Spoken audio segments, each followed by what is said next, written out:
तर कमेन्समेंट सर्टिफिकेटली पहिली कंडिशन असते की that your existing building is demolished. OC येते जिथे आपण बरोबर दिलेलं बरोबर केलंय की नाही केलंय किंवा हे राहिलंय ते सगळं आपण दाखवतो लोकांना. तर असं काही थ्रेशोल्ड आहेत का सोसायटीला की 1000 स्क्वेअर मीटरच्या खाली असेल तर सेल्फ डेव्हलपमेंट नाही जाता येणार? आणि त्याचा सबसेट क्वेश्चन असा आहे की बऱ्याच सोसायटीच्या सेक्रेटरी चेअरमनला किंवा ऑफिस बेअररना अशी एक भीती असते की सेल्फ डेव्हलपमेंट म्हणजे सगळीच ओझी आपण व्हायची आहे. तुमच्या भाषेतनं पीएमसीच्या भाषेतनं तुम्ही समजली सेल्फ डेव्हलपची कन्सेप्ट आहे. पण अशा बऱ्याचशा सोसायटीज आहेत की ज्यांना काही कारणा ती डेव्हलपमेंट त्यांची होत नाही. तर बऱ्याचशा ठिकाणी तिथे लोकांची आज काय झालं, आज 30-40 वर्ष झाली आहेत, 50 वर्ष झाली आहेत, लोक तशीच राहत आहेत without lift, without any infrastructure. त्यामुळे पार्किंग, मुलांना खेळायला जागा नाही, त्यामुळे लोकांना बरेच त्रास आहेत. कारण तो जर बसत असेल याचा अर्थ आपलं डिझाईन तेवढं चांगलं पाहिजे जेणेकरून लोकांनाही सेल करून त्यांचाही सेल झाला तरच त्यांना त्याचा मोबदला मिळणार आहे. त्यामुळे तो होतोय की नाही हे सगळं आम्ही त्यांना आधी दाखवतो. पण अशा ठिकाणी जिथे डेव्हलपर पोचत नाही त्या लोकांनी हे लक्षात घेतलं पाहिजे की आपल्याला सेल होण्याकरता किंवा हे करता नाही तर आपल्याला बेसिकली आपलं नवीन बिल्डिंग 3 वर्षात कंप्लीट झाली पाहिजे. भले आपल्याला त्याच्यात जास्ती प्रॉफिट मिळणार नाही, पण जर आपण फिजिबिलिटी काढताना आपल्याला कळलं.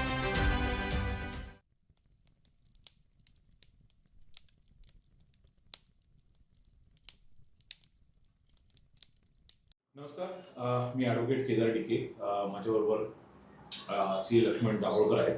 आणि आज आपल्याला आजच्या पॉडकास्टसाठी जे मान्यवर लाभलेले आहेत ते आर्किटेक्ट जितेंद्र सामंत यांची थोडक्यात ओळख करून देतो.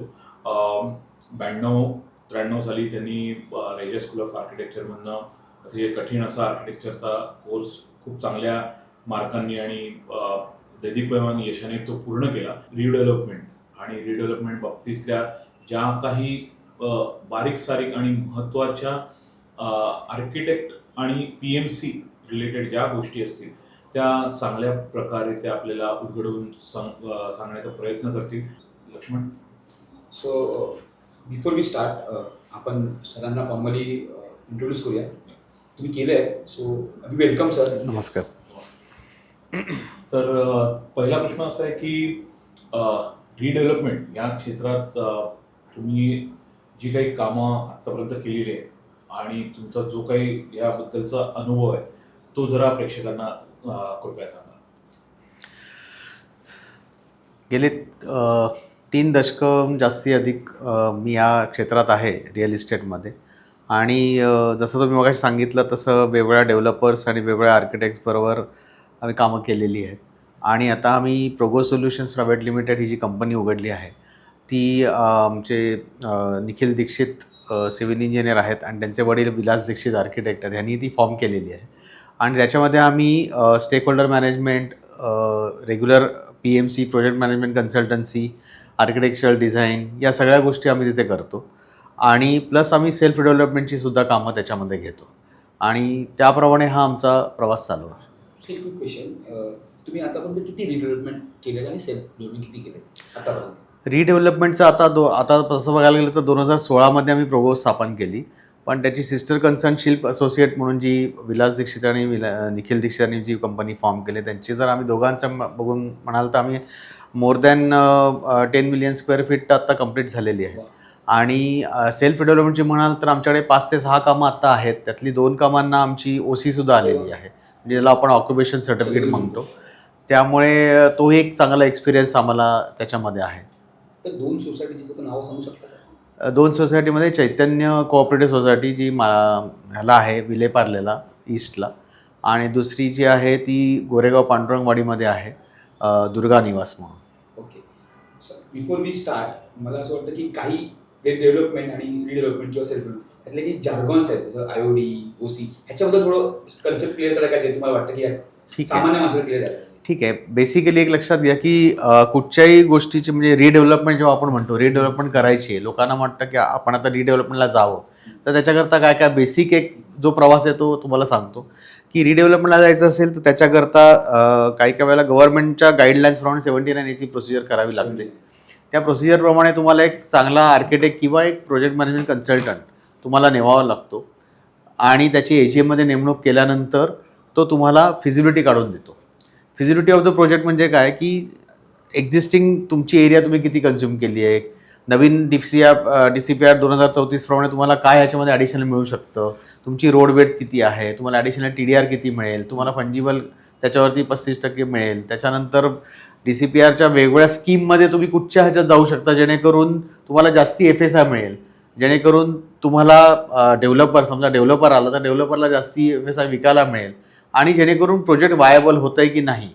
कारण सगळ्यांच्या इच्छा अशा असतात की मला सगळ्यात जास्त सगळं मिळावं, मला कॉर्पोसुद्धा चांगला मिळावा, भाडंसुद्धा मिळावं आणि एरियासुद्धा मिळावी.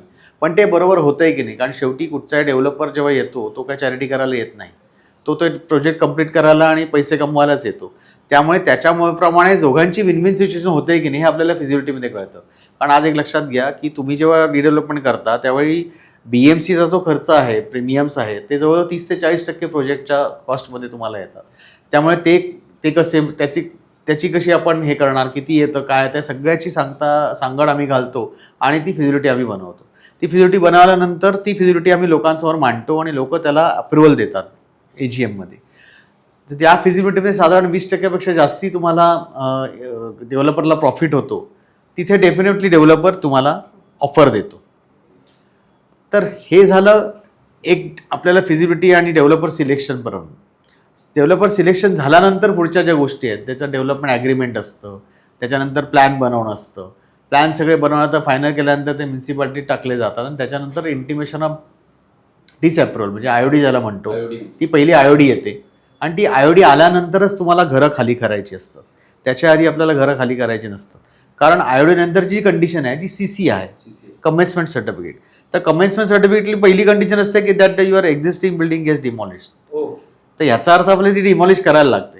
म्हणून जेव्हा आपली IOD आल्यानंतर डेव्हलपर आपल्याला 45 डेज किंवा 60 डेजचा पिरियड देतो जेणेकरून ती आपण घरं खाली करू शकतो आणि बाकीच्या कंडिशन्स बरोबर ही कंडिशन आहे डिमॉलिशन करून तो आपल्याला CC देतो.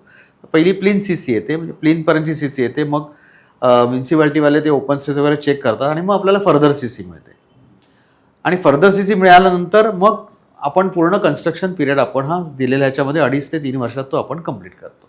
तर ही साधारण आणि मग लास्टला सगळं कंप्लीट केल्यानंतर OC येते, जिथे आपण बरोबर दिलेलं बरोबर केलंय की नाही केलंय किंवा हे राहिलं ते सगळं आपण दाखवतो, लोकांना ॲप्रूव्ह करून घेतो, नसेल तर ते कंप्लीट करून घेतो आणि मग लोकांना त्यांचं पोझिशन देतो. तर हा सगळा प्रवास ॲज अ PMC किंवा ॲज अन आर्किटेक्ट आम्ही त्यांच्याबरोबर असतो right from day 1 to the occupation. So आपण असं म्हणू शकतो की starting point is feasibility report हो, टू सिलेक्ट म्हणजे डिसाइड की रिडेव्हलपमेंट की सेल्फ डेव्हलपमेंट. एक्झॅक्टली. आणि end is OC. Exactly. OC आल्यानंतर हा प्रोजेक्ट बऱ्यापैकी संपतो. येस, बरोबर. तर मला पुढे एक असा प्रश्न विचारायचा होता सर की आता आपलं बोलण्यात ओघाने विषय निघाला की सेल्फ रिडेव्हलपमेंट. आणि सेल्फ रिडेव्हलपमेंट गेल्या 2-3 वर्षात खूप चांगल्या पद्धतीने त्याला आपण म्हणून पेव फुटलंय की लोक रिलेटिव्हली कमी रिस्क घेण्याकरता सेल्फ रिडेव्हलपमेंटला जातात. तर सेल्फ रिडेव्हलपमेंटला जाण्याकरता काय थ्रेशोल्ड्स बघायला पाहिजे? कारण मी जसं तुमचं काम जवळनं बघितलं, तुम्ही 400-500 स्क्वेअर मीटर पासून ते अगदी 25,000 स्क्वेअर मीटर पर्यंतची कामं केलेली आहेत. तर असं काही थ्रेशोल्ड आहेत का सोसायटीना की 1000 स्क्वेअर मीटरच्या खाली असेल तर सेल्फ रिडेव्हलपमेंट नाही जाता येणार? आणि त्याचा सबसेट क्वेश्चन असा आहे की बऱ्याच सोसायटींच्या सेक्रेटरी चेअरमनला किंवा ऑफिस बेअररना अशी एक भीती असते की सेल्फ रिडेव्हलपमेंट म्हणजे सगळीच ओझी आपण व्हायची आहे आणि त्याच्यामुळे आपल्याला तो पूर्ण 3 वर्षाचा त्रास स्वतः सहन करायचा आहे जो बिल्डरला सहन करायला लागणार आहे. तर हे जे काही प्री नोशन्स आहेत त्याच्याबद्दल तुम्ही काय सविस्तर सांगू शकता? अजून तुम्ही ऍड करा की तुमच्या भाषेतनं PMCच्या भाषेतनं तुम्ही संबंधित सेल्फ रिडेव्हलपची कन्सेप्ट काय? आता ठीक आहे, सिम्पल आहे. सेल्फ डेव्हलपमेंट म्हणजे थोडक्यात जिथे डेव्हलपर नाही तिथे, बरोबर. आज रिडेव्हलपमेंट म्हटलं की जनरली डेव्हलपरचंच नाव येतं. पण अशा बऱ्याचशा सोसायटीज आहेत की ज्यांना काही कारणामुळे ती डेव्हलपमेंट त्यांची होत नाही. आता सिम्पल उदाहरण घेतलं तर पहिली गोष्ट जिथे आत्ता तुम्ही बघाल की जिथे सिव्हिल एव्हिएशनच्या हाईटचा प्रॉब्लेम आहे आपल्या, पर्टिक्युलरली अंधेरी, पार्ला, सांताक्रूज किंवा कुर्ला किंवा घाटकोपर, जिथे हाईट रिस्ट्रिक्शन आहे, त्या हाईट रिस्ट्रिक्शन असल्यामुळे FSI मिळून सुद्धा ते लोक वरती हाईट तेवढा FSI कन्झ्युम करू शकत नाही. तर त्या केसमध्ये जनरली काय करायचं, ते डेव्हलपर जात नाही कारण त्याला माहिती आहे की इथे मला ॲडिशनल FSI मला मिळतच नाही आहे. ह्यांना दिल्यानंतर मला काहीतरी कंप्लीट केलं पाहिजे, काहीतरी सेल मिळाला पाहिजे तर मी हे प्रोजेक्ट कंप्लीट करीन. तर बऱ्याचशा ठिकाणी तिथे लोकांची आज काय झालं, आज 30-40 वर्ष झाली आहेत, 50 वर्ष झाली आहेत, लोक तशीच राहतात without lift, without any infrastructure. त्यामुळे पार्किंग, मुलांना खेळायला जागा नाही, त्यामुळे लोकांना बरेच त्रास आहेत. तर त्या केसमध्ये लोक त्यावेळी डिसाईड करतात किंवा करू शकतात की जो काय असेल ते प्रॉफिट हा वेगळा प्रश्न आहे. आज आपल्याला जर बेसिक एरिया मिळत असेल आणि जर ते आपण काम करू शकू त्याच्यामध्ये सेल्फने जाऊन, तर का नाही करू. तर त्यावेळेला हा लोक तिथे डिसिजन घेतात. आणि ह्याच्यामध्ये कसं आहे, हा डिसिजन घेण्याकरता ॲज अ PMC किंवा ॲज अन आर्किटेक्ट आम्ही पहिलं त्याचं व्हॉल्युमेट्रिक अनालिसिस करतो. व्हॉल्युमेट्रिक अनालिसिस म्हणजे काय की दिलेल्या हाईटमध्ये 3 फ्लोअर, 4 फ्लोअर, 5 फ्लोअर, 6 फ्लोअर जे काय असेल हाईट जी अवेलेबल आहे त्या अवेलेबल हाईटमध्ये हा त्यांना मिळणारा FSI हा बसतोय का. कारण तो जर बसत असेल याचा अर्थ आपलं डिझाईन तेवढं चांगलं पाहिजे जेणेकरून लोकांनाही सेल करून त्यांचाही सेल झाला तरच त्यांना त्याचा मोबदला मिळणार आहे. त्यामुळे तो होतोय की नाही हे सगळं आम्ही त्यांना आधी दाखवतो जेणेकरून आपलं प्रोजेक्ट पेपरवरती तरी हा प्रोजेक्ट होतोय, वायबल आहे. भले त्याच्यात डेव्हलपर असेल किंवा नसेल, पण हा प्रोजेक्ट आपण कसा वायबल करायचा हे आम्ही त्यांना दाखवतो. दुसरी गोष्ट अशी आहे की डेव्हलपर सगळ्याच गोष्टी हा सेल्फमध्ये होतात असं नाही. जसे साहेबांनी म्हटलं की चॅलेंजेस काय आहेत, तर मी म्हटलं तसं हा एक चॅलेंज असतो की जिथे हाईटचे प्रॉब्लेम्स आहेत. दुसरे एक असतात की जिथे लोकेशनचा प्रॉब्लेम आहे, लोकेशन कुठेतरी अजून आतमध्ये आहे, जिथे म्हणतात ना फक्त 9 मीटरचाच रोड आहे किंवा सेल रेट कमी आहे. पण अशा ठिकाणी जिथे डेव्हलपर पोचत नाही त्या लोकांनी हे लक्षात घेतलं पाहिजे की आपल्याला सेल होण्याकरता किंवा हे करता नाही तर आपल्याला बेसिकली आपलं नवीन बिल्डिंग 3 वर्षात कंप्लीट झाली पाहिजे. भले आपल्याला त्याच्यात जास्ती प्रॉफिट मिळणार नाही. प्रॉफिट मार्जिन जी असते ती प्रत्येक डेव्हलपरची ठरलेली असते. मी म्हटलं तसं मागे फिजिबिलिटीमध्ये 20% जर जनरल प्रॉफिट मार्जिन असेल तर डेव्हलपर तिथे पोचतो किंवा तो तिथे हात घालतो. जेव्हा आम्ही आमच्या पद्धतीने काढतो आणि 20% होतं तेव्हा डेव्हलपर डेफिनेटली ती 25%च्या वरती नेऊ शकतो कारण त्याचा इनहाऊस सगळ्या गोष्टी असतात. पण जर आपण फिजिबिलिटी काढताना आपल्याला कळलं की ते 10%च मार्जिन येते तर तिथे सेल्फ डेव्हलपमेंट होऊ शकते. कारण मार्जिनला महत्त्व नाही आहे, आपल्याला बिल्डिंग कंप्लीट करायला महत्त्व आहे. कारण ती बिल्डिंग कंप्लीट केली 3 वर्षात तर त्यांना सगळ्या गोष्टींचा फायदा मिळणार आहे. त्यामुळे आम्ही नेहमी एक सांगतो लोकांना की तुम्ही इथे मला प्रॉफिट किती मिळेल, मला कॉर्पस कसा वाढेल हे तुम्ही बघू नका. तुम्हाला बिल्डर नाही व्हायचंय, तुम्ही सेल्फ डेव्हलपमेंट का करताय तर हे प्रोजेक्टमध्ये दुसरा कोण येऊन अजून 5 वर्ष तो होणार नाहीये. त्याच्या आधी आपण जर एकत्र आलो सगळे लोक आणि 3 वर्षात बिल्डिंग कंप्लीट करण्याचा प्रयत्न केला आणि जो काय प्रॉफिट मिळेल त्याचा आपण समाधानी राहिलो तर तुमचं प्रोजेक्ट नक्की कंप्लीट होऊ शकतं. आता एक लक्षात घ्या, मी म्हटलं तसं पहिली जेव्हा आपण फिजिबिलिटी काढतो, फिजिबिलिटी काढतानाच तुम्हाला सगळं समजतं कारण आम्ही फिजिबिलिटी डिटेल फिजिबिलिटी काढतो. ज्यात आम्ही म्हटलं तसं की म्युन्सिपाल्टीचे खर्च, म्हाडा असेल तर म्हाडाचे खर्च, प्रीमियमचा खर्च, construction cost, consultant cost, interest, नंतर तुमचं एकदम छोट्या मोठ्या गोष्टी ज्या बघितल्या जातात की जेणेकरून ज्या प्रॅक्टिकल गोष्टी आहेत आणि ज्या बघितल्या नाहीत किंवा ह्यात अगदी म्हणजे GST जो आम्ही बघतो त्याच्यामध्ये किंवा रिहॅबवरती GST येतोय की नाही ते बघतो. या सगळ्या गोष्टी आम्ही त्याचं सगळं डिटेलमध्ये काढतो आणि त्या काढल्यानंतर आपल्याला कळतं की ह्याच्यामध्ये काय उरतंय, ते डेव्हलपरला काय उरतंय किंवा सेल्फला गेलं तर सेल्फला काय उरतंय. आणि शेवटी विकण्याचा कॉन्फिडन्स हा तुम्हाला माहिती असतो तुमच्या ह्याच्यात एरियात काय रेट चालू आहे काय नाही. त्यामुळे तुमचा तो कॉन्फिडन्स पाहिजे. याच्यामध्ये आम्ही सेल्स अँड मार्केटिंग एजन्सीचा सुद्धा विचार केलेला असतो जेणेकरून, कारण आपण काय त्याच्यात माहीर नाही, इवन सोसायटीसुद्धा नाही, तर त्याच्याकरता ते कन्सल्टंटची आपण फिगर आपण ऑलरेडी त्याच्यामध्ये टाकलेली आहे, त्याचा खर्च टाकलेला आहे. त्यामुळे ती लोक आपल्याला मदत करतात हे प्रोजेक्ट विकायला. त्यामुळे 10% आला किंवा 5% आला तरी शेवटी मी म्हणतो तसं प्रॉफिटकडे लक्ष द्यायचं नाही. प्रॉफिट 5% आला तर येऊ देत ना 5%, पण प्रोजेक्ट आपलं कम्प्लीट झालं ना, हे फार महत्त्वाचं आहे. आता प्रत्येक प्रोजेक्टमध्येच कदाचित काही काही सोसायटी आमच्याकडे अशा येतात की ज्यांना माहिती आहे की ज्या पहिल्या दिवसापासून म्हणतात की आम्हाला सेल्फला जायचं, त्याच्यात त्यांचा कदाचित प्रॉफिट जास्ती असेल किंवा कमीसं असेल, पण त्यांचं रिझॉल्युशन तसं झालंय की आम्ही सेल्फ डेव्हलपमेंटला जायचं. त्यामुळे काही काही सोसायटी रिझॉल्युशन पहिल्या दिवसापासून करतात, काही काही सोसायटी रिझॉल्युशन नंतर करतात किंवा पर्याय नाही म्हणून. काही काही लोक सोसायटी फिजिबिलिटी बघितल्यानंतर ठरवतात की आपण सेल्फला जाऊया का नको जाऊया. त्यामुळे हे प्रत्येक ह्याच्यात सगळ्यात महत्त्वाचा रिपोर्ट हा फिजिबिलिटी रिपोर्ट आहे. तुम्ही आता फिजिबिलिटी रिपोर्टचं बोलताय, सो मला जाणून घ्यायला आवडेल की तुम्ही 6 प्रोजेक्ट केले, तर 6 प्रोजेक्टमध्ये तुम्ही केलेले फिजिबिलिटी रिपोर्ट आणि ॲक्च्युअल आता चाललं आहे किती डिफरन्स आहे? डिफरन्स हा फार तसा एक लक्षात येतं, आता आमचं पहिलं प्रोजेक्ट सुरू झालं तेव्हा कोविड सुरू झाला, म्हणजे आम्हाला आयोडी आमचं MC कन्सेशन अप्रूव्ह झालं आणि दुसऱ्या दिवशीपासून कोविड लागलं होतं. त्यामुळे काही वेळा डेफिनेटली तो पिरियड एक एक्स्ट्रा आपला धरला जातो आणि आम्ही जनरली हे बघतो की घाईघाई तर आपल्याला करायची नाही आहे. फॉर्च्युनेटली आमचं प्रोजेक्ट पार्ल्यामध्ये होतं त्यामुळे तसा विकायला तसा आम्हाला त्रास झाला नाही. दुसरं प्रोजेक्ट आमचं गोरेगावमध्ये होतं, तर गोरेगावात जसं जसं प्रोजेक्ट वरती होत गेलं तसं जसं आम्ही ते विकत गेलो. त्यामुळे एरियावरती असतात गोष्टी की ज्या कशा आपण हँडल करू शकतो आणि त्याप्रमाणे म्हणजे जसं सिच्युएशन असेल तशाप्रमाणे आपण ते पुढे नेऊ शकतो. म्हणजे थोडक्यात सांगायचं हे दोन्ही प्रोजेक्ट जे तुम्ही बजेटिंग केलं होतं आणि एक्झिक्युशन दोन्ही ॲट पार ऑलमोस्ट झाले असं म्हणायला हरकत नाही. असं म्हणायला हरकत नाही, पण ह्याच्यामध्ये मी म्हटलं तर टाइम पिरियड थोडा एक बघावा लागतो आपल्याला, कारण कदाचित 2.5 वर्ष पकडलं असेल तर 3 वर्षावरती गेलं असेल, पण डेफिनेटली तो रेट जो पकडला असेल तो रेट सुद्धा तुम्हाला डेफिनेटली वाढला असेल. तसं डेव्हलपर एक बेसिक रेट काढतो आणि नंतर तो प्रोजेक्ट कम्प्लीट झाल्यावर जो रेट मिळतो तो वेगळा असतो, त्याप्रमाणे ते होऊ शकतं. आता ह्या डिस्कशनमध्ये तुम्ही एक महत्वाची गोष्ट बोललात, इंटरेस्ट फॅक्टर. इंटरेस्ट ऑफकोर्स आपण जो लोनवर देतो, तर इफ आय रिमेंबर करेक्टली तुम्ही मुंबई बँकेचे एम्पॅनल्ड PMC पण आहात. हो. आणि व्हेरी फ्यू PMC एम्पॅनल्ड आहेत. तुमचा याच्याबद्दल खूप मोठा अनुभव आहे.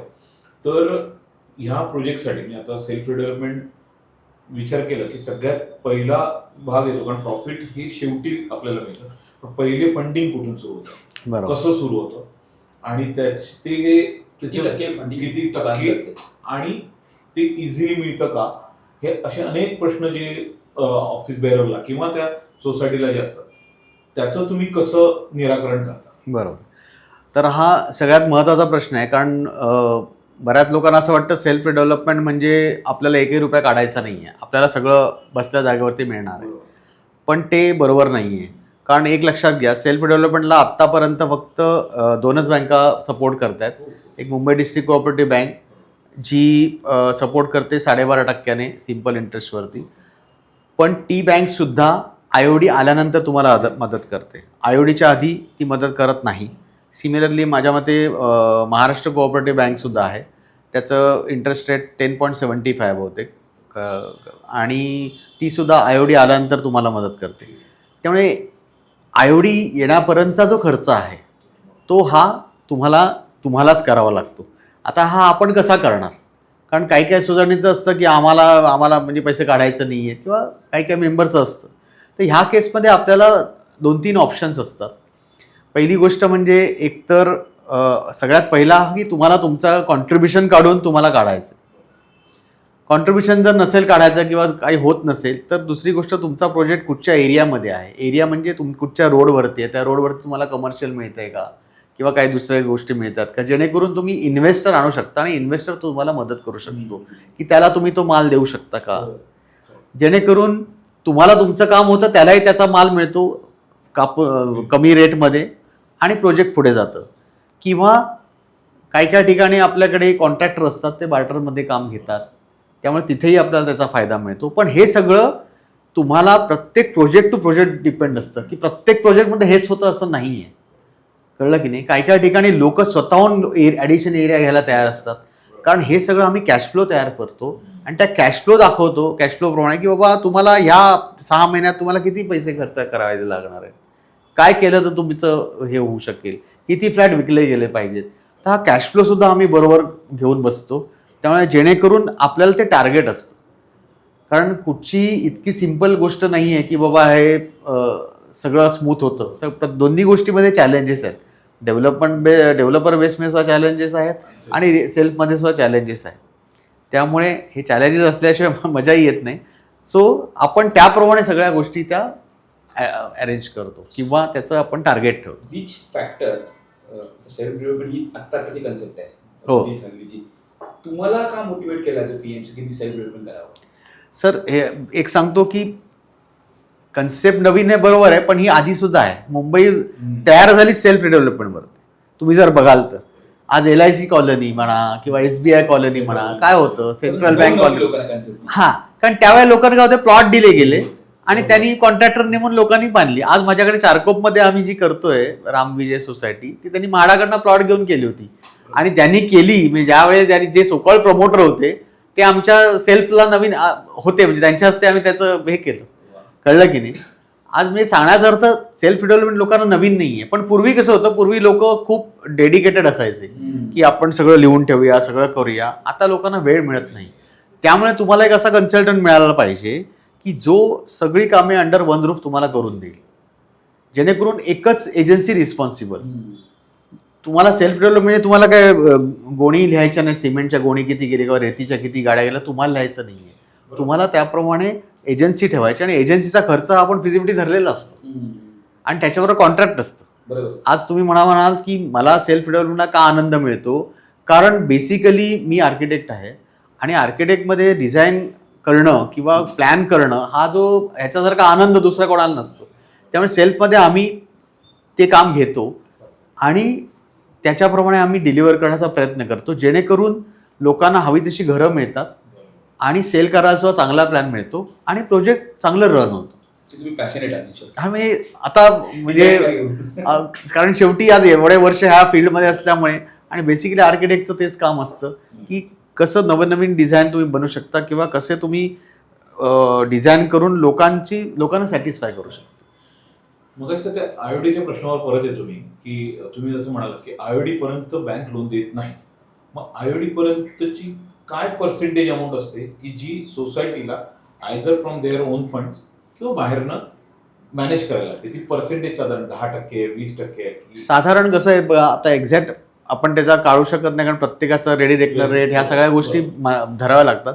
साधारण 10 ते 15% किंवा फार तर 20% तुम्हाला ती गोष्ट आपल्याला आता ह्याच्यामध्ये तुम्ही काय काय घेताय. कारण काही सोसायटी असतात, ते एका सोसायटीचं मी काम करतोय, त्यांनी ठरवलं होतं की आपण कम्प्लीट FSI TDR लोड करायचं आणि त्याच्यानंतरच बाहेर पडायचं. तर ह्याच्याकरता पैसे लागतात. फॉर्च्युनेटली त्या सोसायटीने स्वतःच आधी कॉन्ट्रीब्युशन करून पैसे काढून ते केलं होतं, त्यामुळे आम्हाला ते घ्यायला काही प्रॉब्लेम आला नाही. TDR घेतल्यानंतर TDR पर्यंत आम्ही घेतलं सगळं आणि मग IOD घेतल्यानंतर मग आम्हाला मुंबई बँकेचं लोन मिळालं आणि मग आम्ही पुढचे ते जी काही CC पेमेंट्स असतात ती आम्ही कंप्लीट करून टाकली. त्यामुळे ह्या गोष्टी करताना म्हणून म्हणतो फिजिबिलिटी आपल्याला कळतात की आपल्याला 100 रुपयाची खर्च करायचा 2 रुपये आपल्याला आधी काढायचे, तर ते 2 रुपये आपण कसे काढू शकतो, तर ते ह्या रीतीने जे मगाशी मी सांगितलं तसंही काढू शकतो आणि त्या आपण प्रोजेक्ट पुढे जेव्हा रिडेव्हलपमेंटला जाते तेव्हा एक्झिस्टिंग जो बिल्डिंगचा सिंकिंग फंड आहे किंवा बाकी जे काही फंड आहेत ते एअरमार्क केलेले जे वापरू शकत नाही बरोबर, ते ह्याच्यामध्ये तुम्ही वापरू शकता. म्हणजे टू दॅट एक्सटेंट त्यांचा तो जो फ्लो आहे तो मॅनेज थोडा होऊ शकतं. पण मी जसं नवीन ऐकलं की मुंबई बँक 95% आता कसं आहे, मुंबई बँक 95% देते, बरोबर आहे, एवढ्या लोन तुम्ही मागाल त्याच्या, पण त्याच्याकरता सुद्धा तुम्हाला जनरली एक लक्षात घ्या, 100 करोडचं प्रोजेक्ट आहे म्हणून आपण 100 करोड मागत नाही किंवा मागायचे सुद्धा नसतं. 100 करोडचं प्रोजेक्ट असताना आम्ही जनरल जे करतो ते 30% किंवा 35%च्या प्रोजेक्टच्या कॉस्टवरती आम्ही 2 वर्षाकरता 2.5 वर्षाकरता depending on the project length किंवा कॉस्ट त्याप्रमाणे आम्ही ते वागतो. कारण शेवटी कॅश फ्लो प्रमाणेच तुम्हाला चालवायचं असतं. एक्झॅक्टली. आणि तुम्हाला कळलं पाहिजे की तुम्हाला लोनचं बर्डन, कारण डे 1 जेव्हा तुम्ही लोन घेता तुमचा मीटर चालू झालेला आहे, त्यामुळे आपल्याला ते आपण इन्शॉर्ट काय बोलतो सेल्फ डेव्हलपमेंट करतो बँक फंडिंग म्हणजे बँक इन्शॉर्ट प्रोजेक्ट डेव्हलप कसं होतं. सर एक प्रश्न जो नेहमी कॉमन मॅन म्हणून माझा पण व्हॉट इज अ कॅल्क्युलेशन, म्हणजे जेव्हा एरिया मिळतो 10% मिळतो, 15% मिळतो, 35% मिळतो, असं सर्व TMC म्हणतात किंवा डेव्हलपमेंट, तो एरियाचा बेस काय असतो कॅल्क्युलेशन? आज एक लक्षात घ्या, DCPR 2034च्या ह्याच्याप्रमाणे बेसिक गव्हर्नमेंटने काय म्हटलंय की 35% फंजिबल बिल्टअप एरियावर तुम्हाला आम्ही देणार, बरोबर आहे. आता built up area to carpet area हे जो कॅल्क्युलेशनचा जो जर तुम्ही रेशो बघितला तर 35% बिल्टअपवर जेव्हा म्हणतो तेव्हा साधारण 25 ते 27% हा कार्पेट म्हणजे मोफा कार्पेटवरती त्याचं ॲव्हरेज येतं.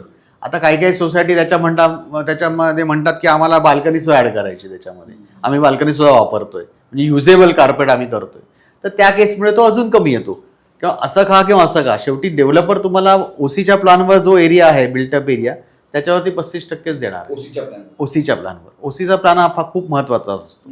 तुमचा प्रॉपर्टी कार्डवर एक एरिया आहे आणि ओसीच्या प्लॅनवर एक एरिया, तो विच नाही, जनरली एक लक्षात घ्या, प्रॉपर्टी कार्डवर येते ती आपली जमिनीची एरिया येते आणि ओसी प्लॅनवर ही बिल्टअप एरिया आहे. पूर्वीच्या काळात जर सबब असेल तर 1:1 होतं, म्हणजे 500 स्क्वेअर मीटरचा प्लॉट होता तर 500 स्क्वेअर मीटरचंच कन्स्ट्रक्शन होतं, अलॉट करायचं आपल्याला. हे जर आयलंड सिटी असेल म्हणजे माहीमच्या पुढे असेल तर 1.33 FSI बेसिक तिथे असतो, तर त्याप्रमाणे त्यांना तिथे अलॉट होतं. त्यामुळे त्या 500 स्क्वेअर मीटरवरती त्यांनी काय घेतलंय, कारण तेवढी पूर्वी बाल्कनी फ्री ऑफ FSI असायची, 10% बाल्कनी फ्री ऑफ FSI असायची. त्यामुळे लोक म्हणायचे आमचा 500 स्क्वेअर फुटाचं घर आहे, पण ॲक्च्युअली बघायला गेलं तर ते 450, कारण 50 square foot 50 square foot balcony असायची. पण मग सेल्फ डेव्हलपमेंट करताना ती लिबर्टी आपल्याला पाहिजे ना की तो एरिया, पण लोकांचं नुकसान नाही होणार सर. नाही, लोकांचं नुकसान होत नाही याच्यामध्ये. म्हणून म्हणतो की तुम्ही बाल्कनी घ्या आणि वरती 25% घ्या तर तो साधारण 22-23% होतो, पण तुम्ही विदाऊट बाल्कनी घेतला तो 26-27% होणार. टोटल तुम्हाला तेवढाच मिळणार आहे.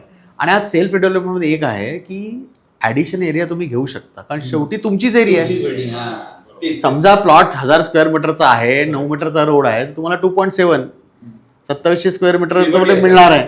2700 स्क्वेअर मीटर तुम्ही सगळे घेऊ शकता, पण सगळे घेऊ नाही शकत. घेऊ शकता आणि घेऊ शकता, आतला फरक आहे. फंडिंग कोण करणार, त्याच्याकरता तुम्ही किती काढून घेतलाय घ्यायचा त्याच्यातला हे आपल्यावरती आहे. आणि आपल्यावरती म्हणण्यापेक्षा कॅश फ्लोवरती आहे की कॅश फ्लो काय सांगतोय की एवढा घेतला तर एवढं तुम्हाला मिळू शकतं, की एवढं तर बॅलन्स करायचं असतं. आज बँकेला सुद्धा आम्हाला जेव्हा कॅश फ्लो द्यायचा असतं आम्हाला बॅलन्स दाखवायचा असतो की ह्याने बँकेत सुद्धा नुकसान नाही आहे, ह्यांचं सुद्धा नुकसान नाही, आणि विन विन सिच्युएशन दोघांची आहे की जेणेकरून हे मिळू शकतं. त्यामुळे काही सोसायटी आता आम्ही जी कामं केली त्याच्यामध्ये एका सोसायटीने 60% घेतला होता ॲडिशनल एरिया, एका सोसायटीने 42% घेतला, एका सोसायटीने 40% एरिया घेतला ऑन कार्पेट एरिया, त्यांच्या कार्पेट एरिया. फंडिंग ऑटोमॅटिक मिळालं. त्यामुळे होतं कसं काय की नॉट नेसेसरी की सगळ्यांना सेमच मिळेल, घेण्याची कपॅसिटी सुद्धा पाहिजे, पैसे काढण्याची तयारी सुद्धा पाहिजे. कारण ह्याच्यामध्ये एक गणित आहे की तुम्ही जो ओव्हरऑल ह्याच्यामध्ये जो म्हणतात ना आपल्याला घरात कितीला पडलं स्क्वेअर फुटाला, तेवढं ऑफर तुम्ही एक्झिस्टिंग मेंबरला ॲडिशनल एरिया घेताना करू शकता. मग ते जर मेंबर आपल्याला मदत करत असतील की समजा त्याला 10 रुपये खर्च येईल, ते म्हणजे मी तुम्हाला 5 रुपये अपफ्रंट देतो, तर मग तो जो आहे तो कॅश फ्लो प्रमाणे मी अजून खाली करू शकतो. पण हे सगळं कसं आहे, जर आणि तरच आहे. आणि म्हणतात ना एकमेका सहाय्य करू आहे. तुम्ही सहाय्य करायला तयार असाल तर तुम्हाला शेवटी हा तुमचाच फायदा आहे, सगळ्यांचाच फायदा आहे. एरिया 100 एक एरिया तोच राहणार, फक्त मागे पुढे आपलं लिबर्टी आहे का. एक्झॅक्टली. ह्याच्यामध्ये सेल्फमध्ये कसं आहे, ॲडिशनल एरिया तुम्ही घेऊ शकता, कमी कॉस्टला घेऊ शकता. दुसरी गोष्ट तुम्हाला प्लॅनिंगमध्ये से आहे, प्लॅनिंग करताना बाबा चांगलं प्लॅनिंग आपण आम्हाला इतके दिवस आम्हाला हा कॉर्नर होता, आम्हाला नको हा कॉर्नर आम्हाला येऊ शकतो, तेही होतं. एका सोसायटी आम्ही चारकोपच्या सोसायटी असंच केलं, पाठीमागे होते अर्धे जण पुढे होतं, आम्ही सगळ्यांना पुढे आणले. किंवा जोडी फ्लॅट मिळू शकतो, ॲडिशनल एरिया तुम्हाला मिळू शकते. बरं, म्हणजे there are so many things. दुसरी सगळ्यात महत्त्वाचं म्हणजे डेव्हलपमेंट ॲग्रीमेंट नाही, तुम्ही सोसायटीवरच ॲग्रीमेंट करायचं आहे. त्यामुळे आणि तुम्ही जेवढं कॉन्फिडन्स तुमच्या कन्सल्टंटमध्ये दाखवाल आणि स्वतःमध्ये असेल तेवढं तुमचं प्रोजेक्ट फास्ट होणार आहे आणि पॉझिटिव्हिटी राहणार आहे प्रोजेक्टमध्ये. आता लिगल अँगलने 2 प्रश्न विचारतो की बरेचदा कन्व्हेन्स झालेला नसतो, तर अशा बिल्डिंगचं पण तुम्ही ॲज अ PMC म्हणून प्रोजेक्ट घेता का. आणि दुसरं, बऱ्याच सोसायटीमध्ये आपण एक कळीचा मुद्दा म्हणजे 100 पैकी 10 लोकांचं डिफॉल्टर्स असतात, पैसे देत नाही, मेंटेनन्स थकवलेले असतात. मग ही 2 जी लिगल इश्यूज आहेत ते ॲज अ PMC किंवा रिडेव्हलपमेंट सेल्फ रिडेव्हलपमेंट घेण्याच्या आधी तुम्ही कसे मॅनेज करता किंवा त्यांना कसं गायडन्स देता, किंवा तुम्ही हे पहिली गोष्ट अशा प्रोजेक्ट्समध्ये हात घालता का, किंवा ते फिजिबल आहे का. एक लक्षात घ्या, सेल्फ डेव्हलपमेंट म्हटलं की आम्ही पहिली गोष्ट पहिल्या लोकांना सांगतो की तुमचा 100% कन्सेंट आहे की नाही. हे आम्हाला जर तुम्ही कन्सेंट ठेवत असाल तर BMCला किंवा माडाला 51% चालतं, पण आम्हाला जर तुम्ही विचाराल की कसं आहे तर आम्ही सांगतो 100% कन्सेंट पाहिजे. मुंबई बँक सुद्धा डिस्बर्समेंटच्या वेळेला 100% कन्सेंट मागते. स्टार्टिंगला 80% पर्यंत तुम्हाला देऊ शकते, पण जेव्हा डिस्बर्समेंट असतं तेव्हा ती 100% कन्सेंट मागते. आज आम्ही 100% कन्सेंट का मागतो, कारण हेच जसं तुमचं कारण आहे तसं कोण ना कोणतरी पाठीमागे राहत असतं काही कारणामुळे. ह्याच्यामध्ये 2-3 महत्त्वाचे मुद्दे जे माझ्या एक्सपिरियन्सप्रमाणे असे आहेत की ह्याच्यामध्ये 100% ट्रान्सपरन्सी तुम्ही दाखवली पाहिजे. जे ॲज अ कन्सल्टंट मी पहिल्या मेंबरला सांगीन ते 40व्या मेंबरला सांगीन, आणि तेच तुमच्याकरता सगळ्यांकरता ओपन पाहिजे. कारण कम्युनिकेशन पाहिजे प्रॉपरली. आणि जसं आपण डॉक्टरकडे गेल्यावर हात वरती करून सांगतो ना की मला इथे दुखतंय, हा आहे प्रॉब्लेम आहे, डॉक्टर तुम्हाला असं बघून सांगत नाही ना की तुमच्या डाव्या हाताला दुखतं मी तुम्हाला त्याचं औषध देतो. डॉक्टर विचारतो. It's the same thing. हे जे प्रॉब्लेम्स आहेत ना हे तुम्ही आधी सांगितले पाहिजे की ह्याच्यामध्ये ना हे प्रॉब्लेम्स आहेत, हे असं होऊ शकतं का ते. ह्याच्याकरता जनरली आम्ही लिगलचीच हेल्प घेतो, कारण आम्ही त्याच्यातले तज्ज्ञ नाहीत बेसिकली. त्यामुळे हा मॅटर आम्ही लिगलकडे पहिला सोपवतो की बाबा हा होतोय का बघ किंवा ना होतोय का बघ. बऱ्याच ठिकाणी असं असतं की लोकांचं अज्ञान ह्याच्यात जास्ती असतं. मी असं म्हणत नाही, उलट रिडेव्हलपमेंट सगळेच ज्ञानी असतं, आम्हीच अज्ञानी असतो. आणि सेल्फ डेव्हलपमेंट तर डेफिनेटली तेच ज्ञानी असतं. त्यामुळे ती लोक काय करतात की त्या लोकांना आम्हाला सांगावं लागतं की पहिल्या गोष्ट म्हणजे सगळं तुमचे डॉक्युमेंटेशन बरोबर आहे की नाही बघा, कळलं की नाही. जे नसतील तर ह्या डॉक्युमेंट तुम्ही आणा. जर पर्टिक्युलरली म्हाडा करता काही डॉक्युमेंट्स लागतात, कन्व्हेन्स लागतं, इव्हन ह्याच्याकरता कन्व्हेन्स लागतं. कन्व्हेन्स नसेल तर कन्व्हेन्स का नाही आहे हे आपलं बघावं लागतं. आणि एक लक्षात घ्या की कन्व्हेन्स नसेल तर ते आज डीम कन्व्हेन्स होऊ शकतं, पण त्याच्याकरता योग्य ती माणसं अपॉइंट तुम्ही केली, कन्सल्ट अपॉइंट केलं तर तुमचं काम होऊ शकतं व्यवस्थित. त्यामुळे कुठच्याही गोष्टीला जर तुम्ही योग्य मार्गाने योग्य माणसानं निवडलं तर तुमचं काम लवकर होईल किंवा होईल, भले उशिरा झालं तरी होईल. हा फार महत्वाचा मुद्दा आहे. एक ह्याच्यातला प्रश्न येतो, ट्रान्सपरन्सी हा खूप महत्वाचा मुद्दा तुम्ही काढला. कारण मेजर प्रोजेक्ट का अडकलेत, कारण ट्रान्सपरन्सी नाही. मी I am not talking about self redevelopment, even regular redevelopment. तर रेराच्या साईटवर जे काही प्रोजेक्टचं अपडेशन असतं, जे बिल्डर करतं, बऱ्याच वेळेला ते लॅगिंग बिहाइंड असतं. तर सेल्फ रिडेव्हलपमेंटला अशा पद्धतीने ट्रान्सपरन्सी किंवा त्यांची वेबसाईट मेंटेन करणं किंवा इव्हन, कारण हे रेरा ॲज सच गाईडलाईन्सच्या अंडर येत नसल्यामुळे थोडं काही लोकांना ही धास्ती असते की मी सेल्फला जातोय पण मला नंतर काय प्रोसेस होतीये, कसं प्रोग्रेस होतीये ती मला कळत नाहीये. तर त्या ट्रान्सपरन्सीच्या बाबतीत तुमचे काय गाईडलाईन्स आहेत आणि तुम्ही कशी मेंटेन करता? आता एक लक्षात घ्या की कुठच्याही प्रोजेक्ट हे रेराला अट्रॅक्ट करतं बेसिकली 500 स्क्वेअर मीटरच्या वरचं, बरोबर आहे.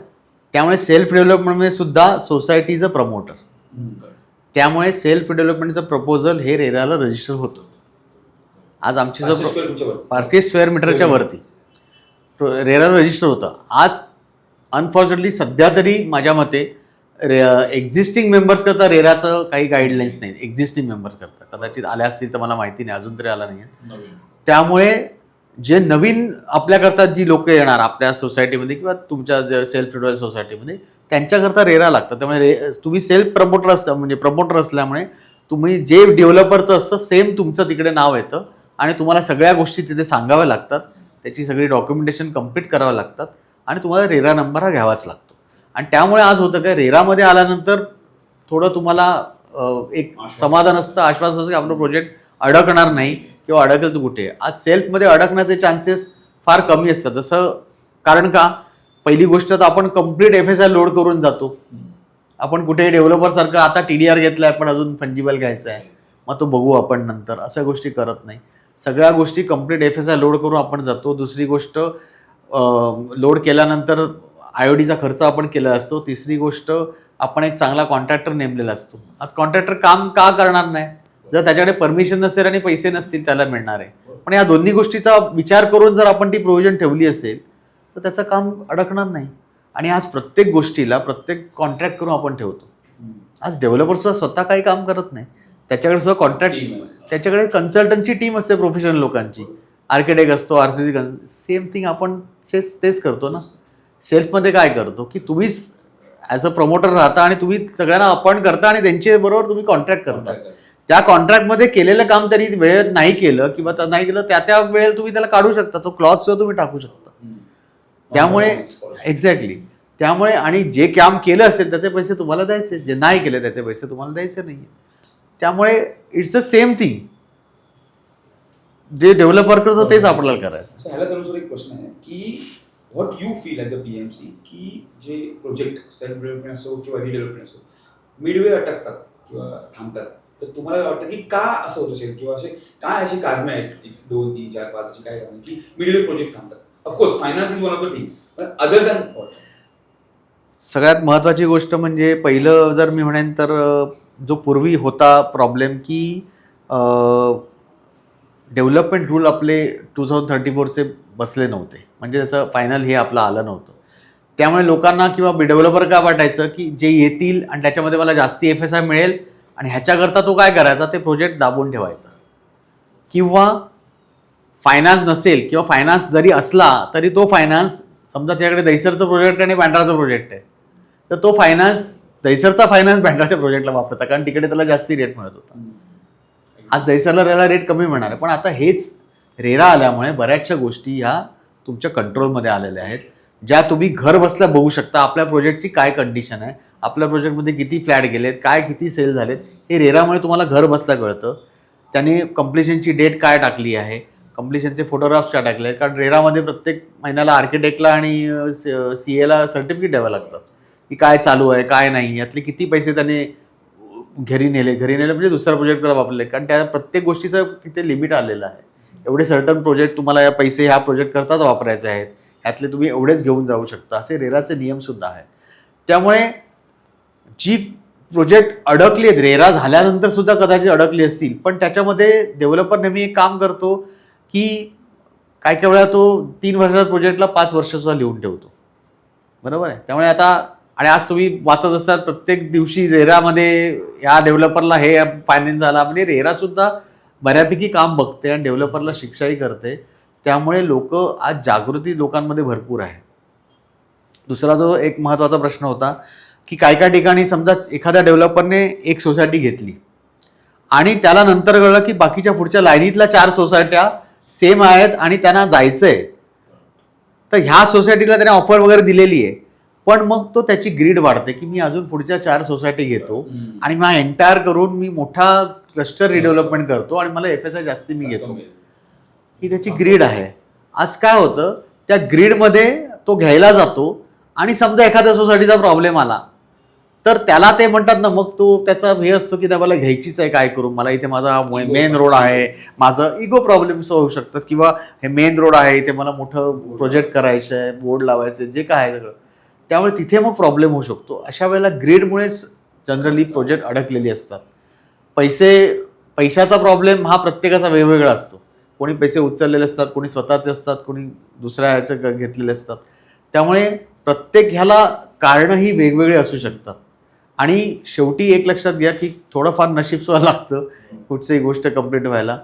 पण जर तुम्ही बऱ्याच वेळेला असं म्हणाल ना, डेव्हलपरला ह्याच्यामध्ये दोषी धरलं जातं, पण मी म्हणेन डेव्हलपरला दोषी धरलं जातं ते ठीक आहे, पण काय काय वेळेला परिस्थिती, आजूबाजूची परिस्थिती सुद्धा त्याच्यामध्ये लक्षात घेतली पाहिजे आणि प्रत्येक प्रोजेक्टला ही वेगळी कारणं असू शकतात. अडकू शकतात, सेल्फ डेव्हलपमेंट अडकू शकतात. म्हणजे मी म्हटलं तसं की सेल करणं हा फार मोठा त्यातला इश्यू आहे. कारण सेल करायला तुम्हाला ते म्हणतात ते पाहिजे जातीचे, तुम्ही आणि मी सेल करू शकत नाही म्हणजे आपल्या तर हे नाही, पिंड नाही आहे. आपण त्याच्याकरता प्रोफेशनल लोक ठेवतो, हायर करतो. आता ती जेव्हा हायर करतो, त्या हायर करताना त्याप्रमाणे त्यांना जर आपण मानधन दिलं नसेल किंवा त्यांची जर रेंजमध्ये नसेल तर त्यांच्यातही लिमिटेशन येते.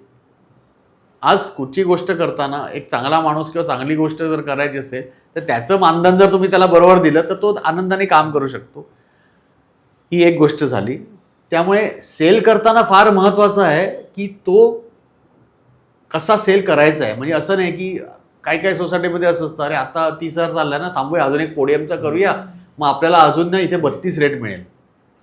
एक सोसायटी होती ती असं करत होती आणि त्याचं काम आमच्याकडे बघण्याचं होतं. त्यावेळी आम्ही त्यांना सांगितलं की इथे सेल दिसत नाही आहे इतके दिवस, तर त्यांनी सांगितलं नाही आता थोडा आम्ही थांबतो, अजून 2 फ्लोअर होत आहेत, मग आमचा रेट तिथे वाढेल. तेव्हा त्यांना आम्ही झापलं होतं की तुम्ही काय डेव्हलपर नाही आहे आणि डेव्हलपर बनण्याची कोशिश सुद्धा करू नका तिथे. कारण तुम्हाला हे लोकांनी तुम्हाला जबाबदारी टाकली, तुम्हाला बिल्डिंग कम्प्लीट करायची आहे, तुम्हाला इथे तुमचे फायदे ना, जरा इथे प्रॉफिट बुक नाही करायचा प्रत्येक दिवशी आधी, कॅश फ्लो इम्पॅक्ट. एक्झॅक्टली. आज तुम्ही ज्या ह्याच्यात राहिला तर सेल्फ डेव्हलपमेंट अडकू शकतं ना. तुम्हाला वाटतं की अरे अजून थांबा, मी 2 घातल्यानंतर ना मला 10 गिऱ्हाईक येते, ती नाही आली तर जे येत आहेत आणि जे बेसिक रेटमध्ये तुम्हाला येतात ते कम्प्लीट करून पुढे जायचं. मी म्हटलं जसं की आपलं टार्गेट आहे की आपल्याला 3 वर्षात ही बिल्डिंग कम्प्लीट करून परत राहायला यायचं आहे. आपलं टार्गेट हे नाहीये की माझ्या बुकमध्ये किती प्रॉफिट होतंय आणि मी कसा डेव्हलपर होतोय आणि मी कसं हे करतोय, हे बाजूला ठेवलं पाहिजे लोकांनी, तर ते सक्सेसफुल होतील. मग असं रेराबद्दलचा एक फॉलोअप क्वेश्चन असा की सेल्फ रिडेव्हलपमेंटला रेराचं कम्प्लायन्सेस कधीपासून सुरू करायचे असतात आणि ते पण तुम्ही ॲज अ PMC तुमच्याकडे रेरा कन्सल्टंट तुम्ही एंड टू एंड ती पण सर्व्हिस देता का? रेराचे जे कंप्लायन्स आहेत ते CC आल्यानंतरच होतात. जनरली कमेन्समेंट सर्टिफिकेट, जे पहिलं commencement certificate up to plane येतं ना, ते आल्यानंतर रेराचे डॉक्युमेंटेशन असतात. त्याच्याकरता काही काही वेगळे कन्सल्टंट आहेत, काही लिगलवाले सुद्धा करतात, काही CA सुद्धा करतात, किंवा स्पेशलाइज आर्किटेक्ट सुद्धा आहेत, ते फक्त हेच काम करतात. आमच्याकडे जनरली आम्ही सोसायटीला सांगतो की CA आणि लिगल हा तुमचा ठेवा, कारण तो प्रत्येकाचा जिव्हाळ्याचा विषय असतो, प्रत्येकाचा सोसायटीचा. त्यांना माहिती असतं आपल्या सोसायटीतल्या लोकांची सगळे हे, त्यामुळे आम्ही त्यांना ते करायला सांगतो. आम्ही रेरा कन्सल्टंट आम्ही स्वतः करत नाही, पण आम्ही सर्व्हिसेस म्हणजे आमचे असोसिएट आहेत त्यांची आम्ही त्यांना हे देऊ शकतो, सर्व्हिस देऊ शकतो. आणि तसाच पुढचा प्रश्न असा की सेल्फ डेव्हलपमेंटला जाताना एक सेक्रेटरी चेअरमन असा घाबरतो की त्याला प्रत्येक वेळी 3 महिन्यानंतर रेराच्या ऑफिसमध्ये जाऊन या सगळ्या गोष्टींवर साईन वगैरे करायला लागणार का, असा एक थोडासा एक मानसिकता जी असते. तसं काही नाही, ते प्री नोशन असतं. म्हणून या 3-4 गोष्टी आहेत फॉर सेल्फ डेव्हलपमेंट जी त्यांच्या मनात हे जे घर केलेलं आहे. आज एक लक्षात घ्या की कुठच्याही पदावर जर तुम्ही येता तेव्हा त्याची एक जबाबदारी असते. आज ठीक आहे, म्हणजे हे म्हणता हा थँकलेस जॉब आहे, प्रश्नच नाही, पण सेल्फ डेव्हलपमेंटमध्ये डेफिनेटली जबाबदारी येतेच, कारण तुम्ही सगळ्या लोकांना रिप्रेझेंट करताय, कळलं की नाही. त्यामुळे अशा वेळेला जी कोण पदाधिकारी जागेवर असतील, त्या पदावर असतील, त्यांचं म्हणजे मानसिकरित्या ते जरा स्ट्रॉंग असले पाहिजेत, कारण ती डिसिजन मेकर पॉवर आहे ती त्यांच्याकडे एक्सपेक्टेड असते. प्रत्येक वेळेला PMC सांगण्यात बसणार नाही.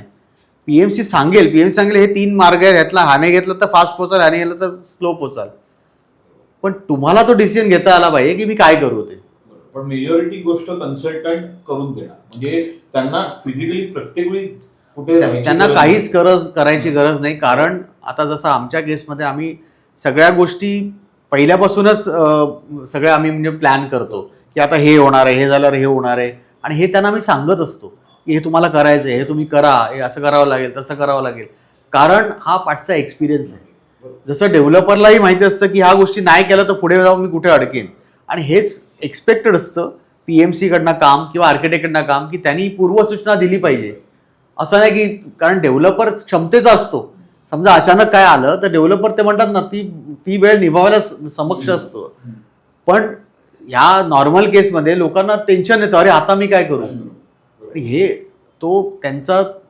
ही भीती घालवण्याकरता आम्ही त्यांना पहिल्या दिवसापासून त्यांना प्रत्येक गोष्ट आधीच सांगत असतो की आता ना हे झालं ना की आता हे होणार आहे, आता हे झालं ना आपल्याला हे करायचंय, आणि आम्ही एक्सपेक्ट करतो की त्यांनी ती फास्ट करावी की जेणेकरून त्यांना प्रॉब्लेम होईल. 2 question. What is the range strategy? Self development घर तोडून सर्व्हिस जाणार तर रेंज स्ट्रॅटेजी काय असते पाहिजे, आणि how as a PMC you handle a defaulter member? काही सगळेजण ॲग्री नसतात, मग त्या केसमध्ये तुम्ही कसं डील करता ॲज अ PMC? जनरली मी म्हटलं तसं की बेसिकली सेल्फ डेव्हलपमेंटमध्ये कन्सेंट हा फार महत्त्वाचा आहे. मी म्हटलं तसं आज काही वेळेला MCRDCने सांगितलेलं नसतं प्रॉपर, म्हणून लोकांना माहिती नसतं की काय चालू आहे काय नाही. म्हणजे ट्रान्सपरन्सीचा जो आपला मुद्दा आला तसा, रेंट हा आम्ही जेव्हा फिजिबिलिटी काढतो तेव्हा पकडलेला असतो, कळलं की नाही. तुम्हाला किती रेंट मिळणार हा जेव्हा एखाद्या बँकेचं लोन होतं किंवा हे होतं, त्याच्यामुळे रेंट जेव्हा माणसं सगळी सोडून जातात, जेव्हा बिल्डिंग खाली करतात, तेव्हा प्रत्येकाला रेंट चालू होतो. बँक ती त्याप्रमाणे डिस्बर्समेंट करत जाते प्रत्येक महिन्याला, त्यामुळे त्यांना काय प्रॉब्लेम नसतो, कारण रेंट बँकेकडनंच बाय डिफॉल्ट मिळणार आहे. दुसरी गोष्ट, हे जे डिफॉल्ट मेंबर असतील तर त्या सगळ्या गोष्टी करण्याच्या आधीच, म्हणजे आपण घर सोडून जाण्याच्या आधीच ह्या गोष्टी करायच्या असतात. ह्याच्याकरता लिगलचं फार महत्त्वाचं आहे की तो कसं ते त्यांच्याकडनं करून घेतोय, त्यांच्याकडनं काय पेपरवर्क करून घेतोय, कारण नुसतं डिफॉल्ट त्याच्या नसतो. बऱ्याचदा जेव्हा आपण म्हणतो की बाबा आता रिडेव्हलपमेंटला गेल्यावर कळतं की आपले नको ते भाऊ तिथे उद्भवतात आणि म्हणतात ह्याच्यावर माझा क्लेम आहे, टायटल क्लिअर नाहीये. त्यामुळे टायटल क्लिअर की हा फार महत्त्वाचा मुद्दा आहे. ह्याच्यामध्ये बऱ्याचशा ॲग्रीमेंट, म्हणजे आता हे साहेब वकील आहेत त्यामुळे त्यांना माहिती आहे की काय गोष्टी त्या वेळेला उद्भवू शकतात, आणि रिडेव्हलपमेंटला तर होतातच की नसलेली लोक सुद्धा त्या ठिकाणी उत्पन्न होतात आणि सांगतात "अरे, माझा ह्याच्यावर क्लेम आहे म्हणून." त्यामुळे ह्या गोष्टी पहिल्यापासूनच आपलं बघणं फार महत्त्वाचं आहे. आणि जसं आपलं डॉक्युमेंटेशन नीट पाहिजे तसं आपलं टायटल क्लिअरन्स नीट पाहिजे. कारण डॉक्युमेंट सबमिट करताना BMC तुम्हाला टायटल क्लिअरन्स मागतेच तुम्हाला की बाबा ह्याचं एक सगळं व्यवस्थित आहे की नाही. तर तुमचं सक्सेस स्टोरी काय आहे? सेल्फ रिव्ह्यू तुम्ही 6 प्रोजेक्ट केले. सो मला असं वाटतं की 6 प्रोजेक्ट करणं हे एवढं इझी नाहीये. आणि ते पण मुंबईत 14 प्रोजेक्ट झाले त्यातले 6. It's a very big achievement. तुमचं सक्सेस मंत्र काय? सक्सेस मंत्र म्हणजे मी म्हटलं तसं की ट्रान्सपरन्सी ठेवा. लोकांना जे आहे ते क्लिअर सांगा. लोकांना ना खरं सांगितलेलं खूप वाईट वाटतं त्यांना त्याचा राग येतो.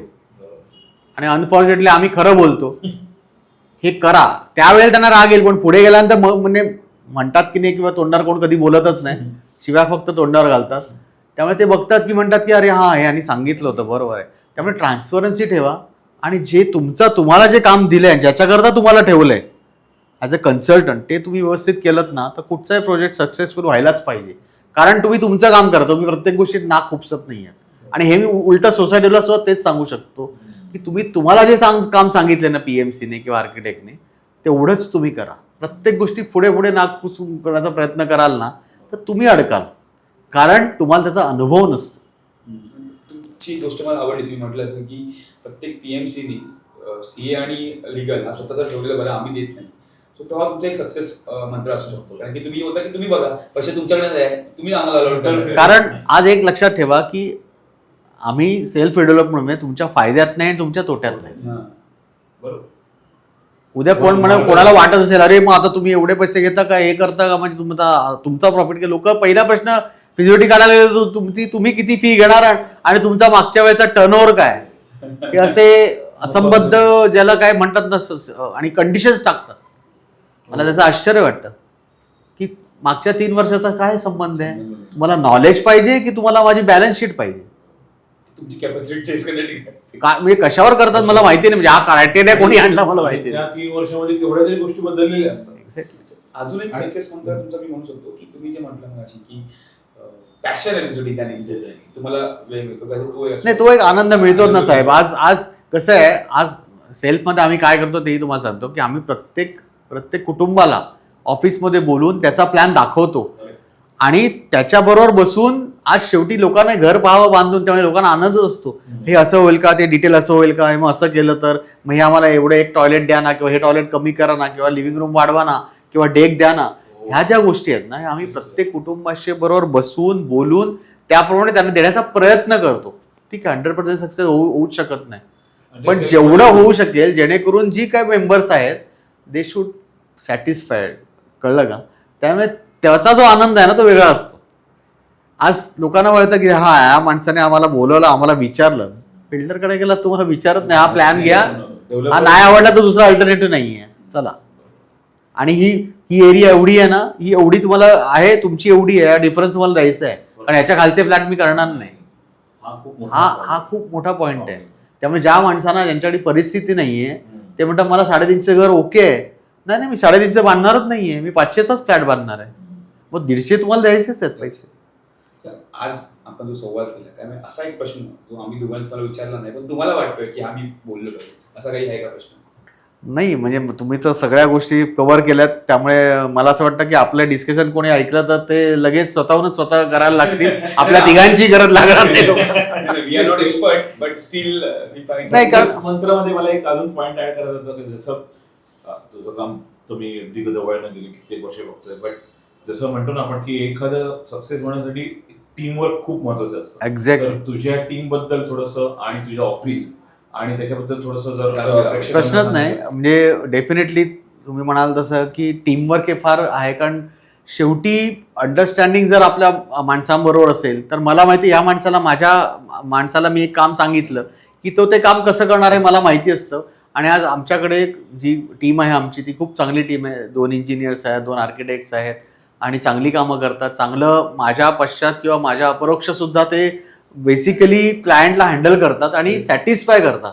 असं नाही की बाबा मीच असल्यावर माझ्यासमोर मला सुद्धा बाटून नंतर कळतं की बाबा नाही त्यांनी चांगलं हँडल केलं आणि ते असेल त्यामुळे त्यांचं नॉलेज वाढतं आणि त्यामुळे होतं काय की मी जरी नसलो, एखाद्या गावाला बिझी असलो तरी समोरच्याला प्रॉपर आन्सर मिळेल ह्याची खात्री मला आहे. त्यामुळे आज ते फार महत्त्वाचं आहे. त्यामुळे तुम्ही सुद्धा तुमच्या पाठीमागे टीम तयार केली पाहिजे. तुम्ही वन मॅन शो करायचा प्रयत्न केलात, ठीक आहे, सक्सेस सगळ्यांनाच हवं असतं, सगळ्यांनाच मोठेपणा हवा असतो, पण मी त्याच्यात बिलीव्ह करत नाही. मी माझ्या कामामध्ये बिलीव्ह करतो की बाबा हे काम होतंय ना सगळं, की प्रत्येक ठिकाणी कोणी स्वतः जो प्रमोटर आहे तो पोहोचूच शकत नाही. त्यामुळे तुमची टीम आणि तुमचा जर विश्वास त्यांच्यावर असेल तर तुम्हाला काम ते चांगलंच मिळणार आहे. हे फार महत्वाचं आहे. असं आपण म्हणू शकतो की सेल्फ रिडेव्हलपमेंट करता करता ऍज अ चीफ आर्किटेक्ट तू सेल्फ रिडेव्हलपमेंट ऑफ युअर टीमही करतोय की जेणेकरून नवीन जितेंद्र सामंत पण निर्माण होतील आणि नवीन जितेंद्र सामंतपेक्षा चांगलं काहीतरी निर्माण झालं तर मला जास्ती आवडेल. कारण शेवटी कसं प्रत्येकाचा दृष्टिकोन बघण्याचा वेगळा असतो आणि डेफिनेटली प्रत्येकाने सेल्फ डेव्हलपमेंट करावी आणि जास्तीत जास्त नॉलेज घ्यावं. कारण शेवटी नॉलेज तुम्ही जेवढं घ्याल, कारण ह्या क्षेत्रामध्ये एक्सपिरियन्सच तुमच्या कामाला येतो. आणि प्रत्येकाची म्हणजे आर्किटेक्टचं विजन वेगळं असतं, इंजिनियरचं विजन वेगळं असतं किंवा प्रोजेक्ट कोऑर्डिनेटरचं विजन वेगळं असतं.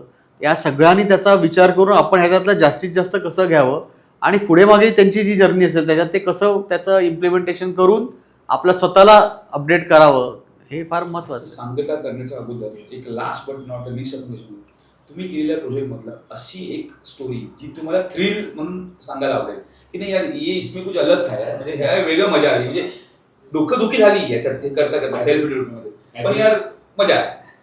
नाही कसं आहे, आज इथे मी कोणाची नावं घेत नाही, पण प्रत्येक प्रोजेक्ट हा तुम्हाला चॅलेंज असतो. प्रत्येक प्रोजेक्ट मी म्हटलं तसं 400 स्क्वेअर मीटर पासून आम्ही काही आता 25-26,000 स्क्वेअर मीटर म्हणजे 12 मेंबर्स पासून 284 मेंबर्स पर्यंत एवढं आम्ही लोकांबरोबर बोलतोय, लोकांशी हे करतोय. तर प्रत्येक फॅमिली किंवा प्रत्येक माणूस हा चॅलेंज आहे. नाही नावं घेऊ नका, पण अशी कोणती प्रोसेस तुम्हाला डोकेदुखी झाली पण ती मजा आली करायला? एक्झॅक्टली, ती म्हणजे प्लॅनिंग. कारण का मी म्हटलं तसं प्लॅनिंग हा सगळ्यांच्या जिव्हाळ्याचा विषय असतो. आज मला काही लोक असतात की मला 550 मध्ये सुद्धा 2 बेडरूम पाहिजे आणि काही लोक म्हणतात मला 850 मध्ये 2 बेडरूम पाहिजे. तुम्ही समजलं की नाही? पण ती प्रत्येक गोष्ट करताना आणि त्यांची रिक्वायरमेंट बसवताना की नुसतं आम्ही म्हणजे 4 लाईनी मारल्या म्हणजे सामान्य माणसामध्ये आर्किटेक्ट काय करतात, 4 लाईनी मारतात आणि काय आर्किटेक्ट करतात, हा सामान्य माणसाचा प्रश्न असतो. पण ते 4 लाईनी मारल्यानंतर त्याच्या आतमधला जो 3D पार्ट आहे की प्रत्येक कोना तुम्ही कसा युटिलाइज करू शकता ह्याचं सॅटिस्फॅक्शन त्यांना देणं, त्यांना जे पाहिजे रिक्वायरमेंट त्यांना कम्प्लीट फुलफिल करून देणं. काही लोकांचं असतं आम्हाला एकच टॉयलेट हवं आहे, आम्हाला दुसरं टॉयलेट नको आहे, किंवा आम्हाला एक स्टोर रूम हवं आहे, किंवा आम्हाला छोटासा इथे काहीतरी खाचा काढून द्या की ज्याने वॉर्डरोब बसेल, हे करेल. की जी सामान्य माणसाची रेग्युलर नीड आहे ती जर तुम्ही त्याला फुलफिल केली आणि ते सॅटिस्फाय झाले तर ते त्याच्यासारखं सुख कुठे नाही. प्लॅनिंग म्हणजे लास्टला होते प्लॅनिंगला येते. प्लॅनिंगला तर ह्याने विषय काढला ते संदर्भात करूया, पण प्लॅनिंगला अजून एक एक्सटेंडेड प्रश्न असा विचारतो की अजून एक मोठी डोकेदुखी तीही असेल की because you are doing self development म्हणजे सोसायटीच मालक झाली, मग ते तुमच्याबरोबर मालकी हक्काने बोलतात आणि जुने शेजारी हवे नको, आणि हा जो जे चॅलेंज आहे तो सगळ्यात मोठा चॅलेंज असू शकेल. आहे ना, असतोच. काही लोकांची खूप जवळ घनिष्ठ संबंध असतात, काही सिनियर सिटीजन असतात, त्यांना वाटतं की नाही बाबा हे माझ्या बरोबर आले किंवा माझ्या बाजूला आले किंवा माझ्या वरती आले, खाली आले, किंवा ती काही कंडिशन सुद्धा घेऊन येतात. आणि दुसरी गोष्ट आता सोसायटीचं म्हणलं मालकी हक्क किंवा ह्या ज्या गोष्टी असतात त्या येतात, पण मी प्रत्येक वेळेला ते काय वेळेला जाऊ दे म्हणतो, किंवा काय वेळेला मग आपलं सुद्धा थोडंसं हे बदलावं लागतं, आपला अप्रोच बदलावा लागतो, कारण प्रोजेक्ट करता बदलावा लागतो. की केदार माझा दोस्त आहे बरोबर आहे, पण आज मला प्रोजेक्ट कम्प्लीट करायचंय, केदारचं इंडिव्हिज्युअल सॅटिस्फॅक्शन नाही करायचं. त्यामुळे मला बाकीच्या लोकांचा अभ्यास करावा लागतो किंवा त्यांचा विचार करूनच मग डिसिजन द्यावा लागतो. कदाचित केदारला तो आवडत नाही, नको आवडू दे, मला त्याच्याशी काय फरक पडत नाही, because I am concern about other people, I am not concern about individual Kedar. आणि हे तेव्हा केदारला कळतं ना, तेव्हा वेळ निघून गेलेली असते, कारण प्रोजेक्ट कम्प्लीट झालं असतं. आणि त्याने ते म्हणतात ना, त्यांनी बघितलं, विचार केला, काय केला, हा त्याचा प्रश्न आहे. तेव्हा मी तुम्हाला शिवाय देईल त्यावेळेला, पण मी त्यावेळेला प्रोजेक्ट कसं कम्प्लीट होतं हे मी बघण्याचा प्रयत्न करत असतो. त्यामुळे कदाचित त्यावेळेला माझं आणि केदारचं वाजू शकतं किंवा आमचे मतभेद होऊ शकतो. बरोबर. थँक्यू सर वेळेबद्दल धन्यवाद, तुम्ही मला हे चान्स दिला. येस, गोड सांगायचं म्हणजे आपण असंच विचार करूया की जसं तुम्ही सांगितलं सरांनी की 60-70च्या दशकात सेल्फ डेव्हलपमेंट होतं, विना सायन्स ते चालत होतं. बिल्डर लॉबी आल्यामुळे आपण कोणाला इथे ग्रे एरियामध्ये म्हणत नाही, पण आता तेच परत येत आहे, ज्याला आपण म्हणतो ना कालचक्र पुन्हा फिरत असतं. तर तुमच्यासारखी माणसं किंवा तुम्ही आर्किटेक्ट आणि तुमच्यासारखी जी ट्रान्सपरंटली इथिकली करणारी माणसं जी आता आहेत, त्यामुळे सेल्फ डेव्हलपमेंटला सोन्याचे दिवस येतील आणि तेच सोन्याचे दिवस आपल्याला आपल्या इंडिव्हिज्युअल कुटुंबांना पण येतील अशा आपण परमेश्वर चरणी आशा नाही प्रश्नच नाही. आज एक लक्षात घ्या, आज तुम्ही मला इथे बोलवलं होतं आणि माझे जे काय विचार किंवा जो काय एक्सपिरियन्स शेअर केला, पहिली गोष्ट तुमचे आभार दोघांचेही. आणि म्हणालात तसं की डेफिनेटली, कारण मी काय कोणासाठी फॉर किंवा असं हे नाही आहे. जसं साहेबांनी म्हटलं तसं की प्रोफेशनल माणूस म्हटला की त्याला त्याप्रमाणेच वागावं लागतं. त्यामुळे आमच्याकडे डेव्हलपर बेससुद्धा बरीच प्रपोजल आहेत. आम्ही डेव्हलपर बेसमध्ये PMCचं काम करतोय, डिझायनरचं काम करतोय, त्यांच्याबरोबर ॲज अन आर्किटेक्ट काम करतोय आणि तीही प्रपोजल साईड बाय साईड चालू आहेत. पण येस, जर सेल्फ आलं आणि जर त्याच्यामध्ये आपल्याला लोकांबरोबर राहून जर चांगलं प्रोजेक्ट करता आलं तर आम्हाला ते आवडतं. आणि फॉर्च्युनेटली ह्या गोष्टी आम्ही म्हणतात ना ट्राईड अँड टेस्टेड, त्या दोन्ही गोष्टी केलेल्या आहेत. त्यामुळे हा एक एक्सपिरियन्स, चांगला एक्सपिरियन्स आहे आम्हाला. तो असाच पुढे राहील अशी आशा आहे. धन्यवाद. धन्यवाद.